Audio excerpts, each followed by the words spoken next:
আসসালামু আলাইকুম রহমতুল্লাহি অবরকাতুহু। সম্মানিত দর্শক, আমাদের স্বপ্নের রাজপুরুষ, আমরা যাকে মাথায় করে রাখার জন্য বহু বছর ধরে সংগ্রাম করেছি।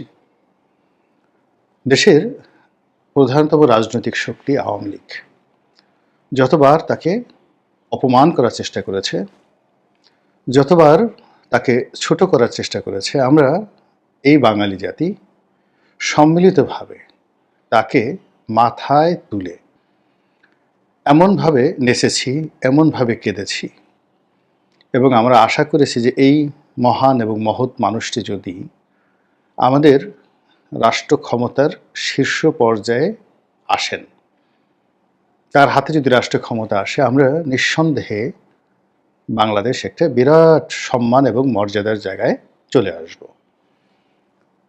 প্রকৃতির যে লীলা খেলা, সেই লীলা খেলায় আপাত দৃষ্টিতে মনে হচ্ছে আল্লাহ আমাদের দোয়া কবুল করেছেন। শেখ হাসিনা চলে গেছে, আওয়ামী লীগ চলে গেছে, আর সেই জায়গাটিতে বিশ্ব মানব ডক্টর মোহাম্মদ ইউনূস ক্ষমতায় বসেছেন। 18 কোটি মানুষের এই ক্ষুদ্র দেশটি বহু বছর ধরে পৃথিবীর তুচ্ছ এবং তাচ্ছিল্যের বিষয় ছিল। এটিকে বলা হতো বটমলেট বাস্কেট, এটিকে বলা হতো বোকাদের দেশ, মুঞ্জালা। কিন্তু গত 15টি বছরে শেখ হাসিনার নানা রকম দুর্নাম বদনামের পরেও এমন কতগুলো বিষয়ে আওয়ামী লীগ সরকার সফলতা অর্জন করেছিল, যে সফলতার কারণে সারা দুনিয়াতে যে র্যাঙ্কিং গত 15টি বছরে কতগুলো বিশেষ ক্ষেত্রে, সেই র্যাঙ্কিংয়ে বাংলাদেশ এমন একটা মর্যাদার পর্যায়ে চলে গিয়েছিল যেটি এই মুহূর্তে সে একেবারে ধপাস করে পতিত হয়েছে। যেমন আমাদের শিক্ষার হার, তারপর গর্ভবতী মায়েদের পরিচর্যা, তারপরে নতুন যে শিশুরা জন্মগ্রহণ করে, নিউবর্ন বেবি, এরপর প্রান্তিক পর্যায়ে জনগণের মধ্যে যে স্বাস্থ্য সেবা পৌঁছে দেওয়ার যে পরিকল্পনা শেখ হাসিনা নিয়েছিলেন কমিউনিটি ক্লিনিকের মাধ্যমে, এই পুরো বিষয়টি জাতিসংঘের যে ইন্ডেক্সগুলো রয়েছে, সেই ইন্ডেক্সে রীতিমতো সাড়া ফেলেছিল। এর বাইরে এদেশের জিডিপি, এদেশের অর্থনৈতিক উন্নয়ন এবং ব্যবসা বাণিজ্য থেকে শুরু করে গ্লোবাল যে কানেক্টিভিটি, সেই কানেক্টিভিটির যে জায়গাটিতে গত 15টি বছরে আমরা চলে গিয়েছিলাম, তার ফলে আমেরিকা, ইংল্যান্ড, ফ্রান্স, ভারত থেকে শুরু করে বিশ্বের সকল পরাশক্তি বাংলাদেশের সঙ্গে ব্যবসা করার জন্য, বাংলাদেশের পণ্য নেওয়ার জন্য, বাংলাদেশে বিনিয়োগ করার জন্য তাদের মধ্যে যে আগ্রহ ছিল, এবং সেই আগ্রহের কারণে বিস্ময়করভাবে গত 10 বছরের মধ্যে এরকম গ্রোথ আর কোনো দেশের হয়নি, যেটি একটা দেশকে আমরা একেবারে অতি দরিদ্র, হতদরিদ্র, সেই হতদরিদ্র দেশের যে তকমা, সেখান থেকে আমরা বের হয়ে এসে মধ্য আয়ের একটি দেশে পরিণত হওয়ার জন্য জাতিসংঘের যে ধরনের শর্ত দরকার, প্রায় সব শর্ত আমরা পূর্ণ করে ফেলেছিলাম। কিন্তু এই গত 1 বছর, অর্থাৎ ইউনূস সরকারের 10 মাস আর তার আগের 2 মাসের যে আন্দোলন এবং লড়াই এবং সংগ্রাম, এই সংগ্রামের ফলে আমাদের যত উন্নয়নগুলো রয়েছে সেগুলো যে কোন পর্যায়ে পৌঁছে গিয়েছে আমরা এখন বলতে পারবো না। এর কারণ হলো এগুলো নিয়ে দেশের ভিতরে আলোচনা হচ্ছে না, পত্রপত্রিকায় আলোচনা হচ্ছে না, আর বিশ্বের যে সকল প্রতিষ্ঠান রয়েছে যারা এই মার্কিংগুলো করে, তারা বাংলাদেশের ব্যাপারে এখন কোনো আগ্রহী তাদের নেই। ফলে বাংলাদেশ কি দুর্ভিক্ষ হবে, নাকি বাংলাদেশে আমেরিকার চাইতেও বেশি গ্রোথ হবে, আমরা কিছুই জানি না। আমরা 2 বছরের মধ্যে, লাস্ট গত 2 বছরের মধ্যে এই যে বর্তমান যে চলমান সময়টি, এই চলমান সময়টিকে এত দুর্বোধ্য, এত উপহাসমূলক, এত অবমাননাকর এবং যাকে বলা হয় এত অনিশ্চয়তার মধ্যে আমরা কাটাচ্ছি, যেটি আমাদের জাতীয় জীবনে আর কখনো আসেনি। এই যে লম্বা ভূমিকা টানলাম, সেটা হলো যে রাজার দোষে রাজ্য নষ্ট, প্রজা কষ্ট পায়।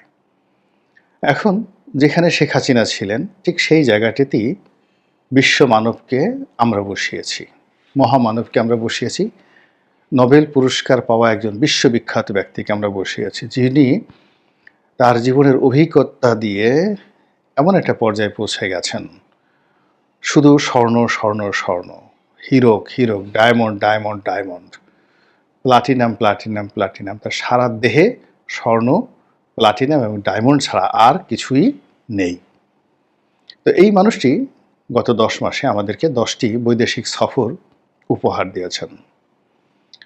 এই 10টি বৈদেশিক সফর এবং এখন 11তম সফর তিনি করছেন, ইংল্যান্ডে তিনি আছেন এবং সেখানে তিনি ইংল্যান্ডের যে রাজা, সে রাজা তাকে সম্মান করবেন, সম্মান জানাবেন, আর সেই সম্মানে তিনি ভূষিত হয়ে বাংলাদেশে আসবেন। আর আমরা লক্ষ লক্ষ মানুষ তাকে দেখার জন্য ছুটে যাব ঢাকা বিমানবন্দরে, যেভাবে তিনি নোবেল পুরস্কার পাওয়ার পর আমরা ছুটে গিয়েছিলাম। তো রাজা তাকে কি পুরস্কার দিচ্ছেন তার আগে বলে নেই, ইংল্যান্ডের যিনি বর্তমান রাজা আছেন, তিনি ইংল্যান্ডের গত 100 বছরের মধ্যে সবচেয়ে অজনপ্রিয় এবং সবচেয়ে অযোগ্য একজন রাজা। এবং তার স্ত্রী বিশ্ব নন্দিতা ডায়না, প্রিন্সেস ডায়না, তার সঙ্গে তার দাম্পত্য কলহ, ডায়নার মর্মান্তিক মৃত্যু এবং ক্যামেলিয়া পার্কারের সাথে তার সম্পর্ক এবং বিবাহ, এই বিষয় নিয়ে ব্রিটিশ জাতি এতটা বিক্ষুব্ধ ছিল যে বেশিরভাগ জনমত বলেছিল যে এই লোককে রাজসিংহাসনে বসানোটা ঠিক হবে না, তার চেয়ে বরং তার যে ছেলে তাকে প্রিন্স উইলিয়ামকে ক্ষমতায় বসানো হোক, এটা অনেক ভালো। কিন্তু রাজনীতির জটিল নিয়মে হয়তো সেটা সম্ভব হয়নি, কিন্তু ব্রিটিশ জনমত এতটা বিক্ষুব্ধ হয়ে পড়েছিল এই চার্লসের ব্যাপারে যে তিনি যেন ক্ষমতায় বসতে না পারেন, এবং সেই কারণে তারা একেবারে রাজতন্ত্রটাই উচ্ছেদ করার জন্য একটা বিশাল আন্দোলন গড়ে তুলেছিল। এবং ওই সময়টাতে ব্রেক্সিট এবং এই রাজতন্ত্র উচ্ছেদ, এই আন্দোলনটা একেবারে এতটা তুঙ্গে পৌঁছে গিয়েছিল যে পরপর বেশ কয়েকজন ব্রিটিশ প্রধানমন্ত্রীকে ক্ষমতা হারাতে হয়। তো এই মিস্টার চার্লস তিনি একটা এনজিও করেন। ইউরোপেও সব রাজনৈতিক দলেরই স্বেচ্ছাসেবকমূলক প্রতিষ্ঠান থাকে, এনজিও থাকেন।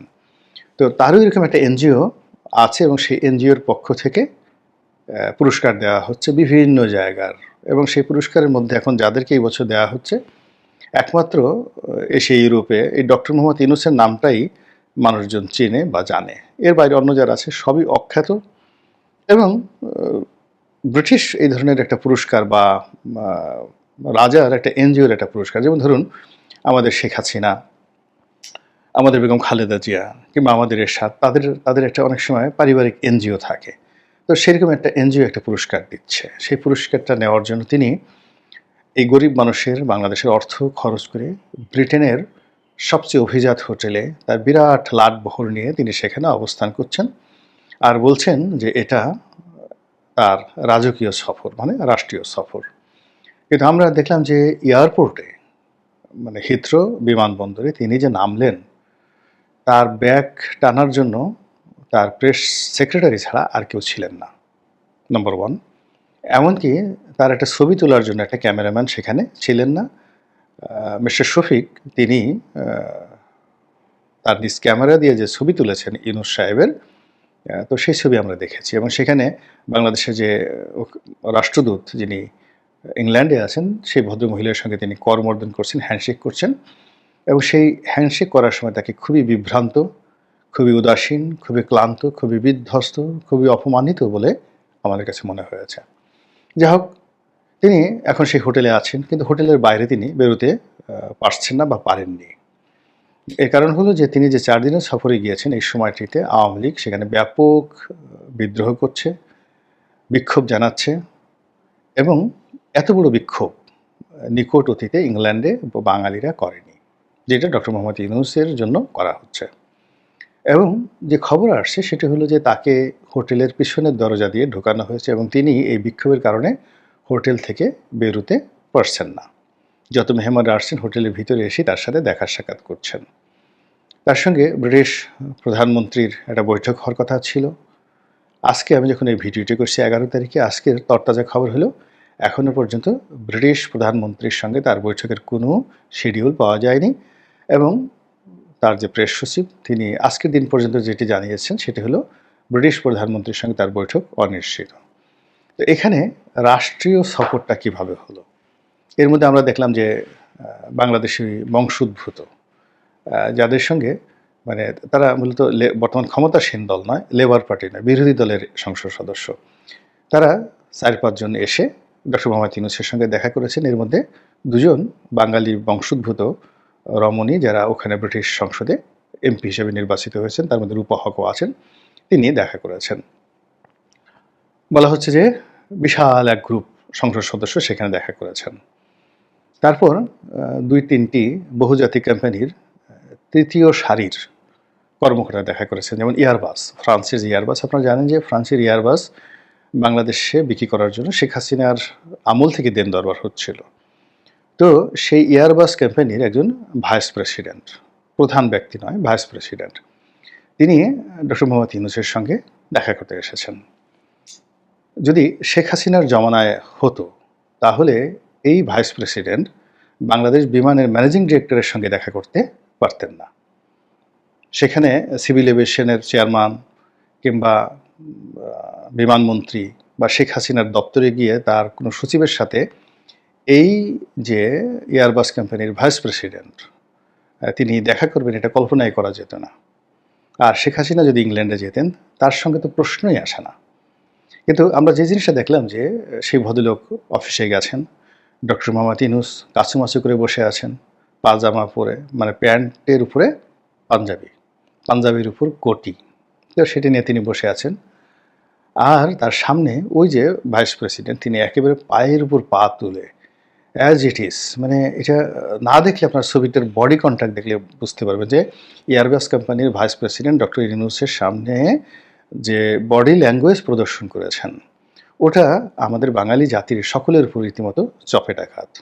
তার তো ওখানে আপনাদের মনে আছে যে শেখ হাসিনার জমানাতে একবার জন কেরি, মার্কিন পররাষ্ট্রমন্ত্রী, তিনি বাংলাদেশে এসেছিলেন। তো তিনি পুরোটা সময় কুঁজো হয়ে শেখ হাসিনার পিছনে পিছনে হেঁটেছেন বাংলাদেশে এবং এক হাত আর এক হাতের সঙ্গে জোড় করে, এবং হাঁটতে গিয়ে তিনি কখনই সমান্তরালভাবে তার সঙ্গে তিনি হাঁটেননি। এটা হলো রাষ্ট্রনায়কোচিত ব্যবহার।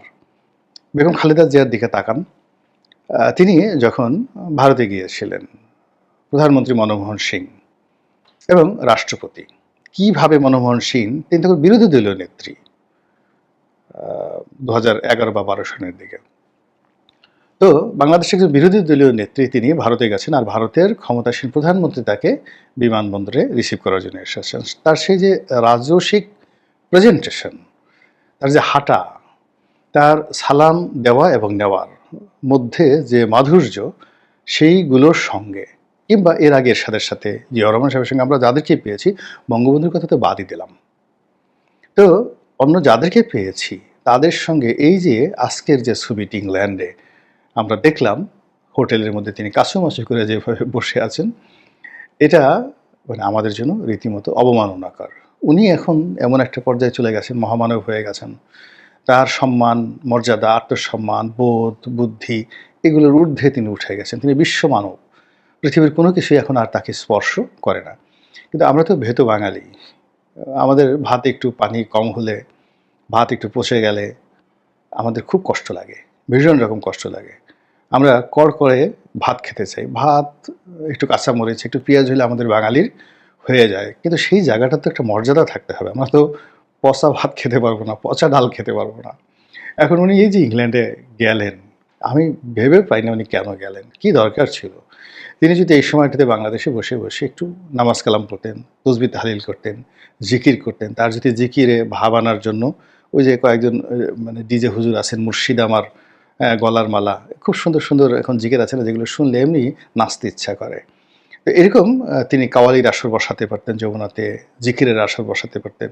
বা বাংলাদেশে অনেক আন্তর্জাতিক মানের যাকে বলা হয় কারি রয়েছেন, যারা বিশ্বের বিভিন্ন রাজপ্রাসাদে গিয়ে রাজা বাদশাদের যে মাহফিল হয়, কোরআনের মাহফিল হয়, সেটা আয়াতুল্লাহ রুহুল খামেনি বলেন, মিশরের প্রেসিডেন্ট বলেন, মরক্কোর বাদশা বলেন, এই সমস্ত রাজকীয় অনুষ্ঠানে কোরআন তেলাওয়াত শোনাতে যান বাংলাদেশের এরকম অনেক কারি আছেন, বিশ্বনন্দিত।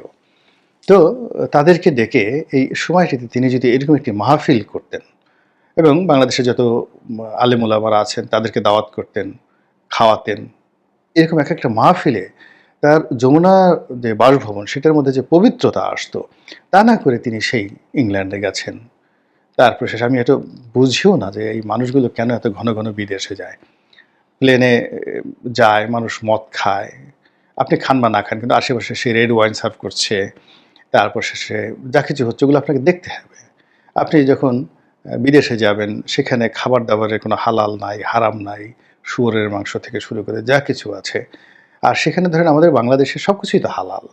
তো এই পরিবেশ ছেড়ে কেন মানুষ বিদেশে যায় আমি এটা বুঝতে পারি না। তারপরে যেত ওইভাবে ধরুন একেবারে ব্রিটিশ প্রধানমন্ত্রী তাকে রিসিভ করার জন্য এসছে, তার সঙ্গে বাইলেটারাল রিলেশন হচ্ছে। যদিও ইংল্যান্ডের সাথে আমাদের এরকম কোনো ব্যবসা-বাণিজ্য নেই এই মুহূর্তে। তারপরে যদি রাষ্ট্রীয় পর্যায়ে কোনো ইনভেস্টমেন্ট হতো, তা না করে উনি একটা এনজিওর দাওয়াতে সেখানে গেছেন। গিয়ে যে বিশ্রী একটা পরিবেশে পড়েছেন। যেভাবে তাকে নিয়ে ট্রল হচ্ছে, যেভাবে তাকে গালাগাল করা হচ্ছে, এবং ওখানকার যে কমিউনিটি লিডার তারাও তাকে পাত্তা দিচ্ছেন। আর ইংল্যান্ডের তো যাকে বলা হয় যারা গুরুত্বপূর্ণ ব্যক্তি, তারা উনি কেন আসছেন, কি আসছেন, এটা নিয়ে রীতিমতো ঠাট্টা মশকরা শুরু হয়েছে। ফলে উনার এই যে লন্ডন সফর, এটি রীতিমতো উনার যে ইমেজটাকে লন্ডভন্ড করে দিয়েছে। এবং উনার কারণে আমাদের বাংলাদেশের যতটুকু ইমেজ ছিল এই সময়টাতে, সেটাও হুমকির মুখে পড়ে গেছে। আল্লাহ আমাদেরকে হেফাজত করুন, রক্ষা করুন এবং সঠিক লোকের হাতে আল্লাহ রাব্বুল আলামিন আমাদের রাষ্ট্র ক্ষমতা ন্যস্ত করুন। আসসালামু আলাইকুম ওয়া রাহমাতুল্লাহি ওয়া বারাকাতুহু।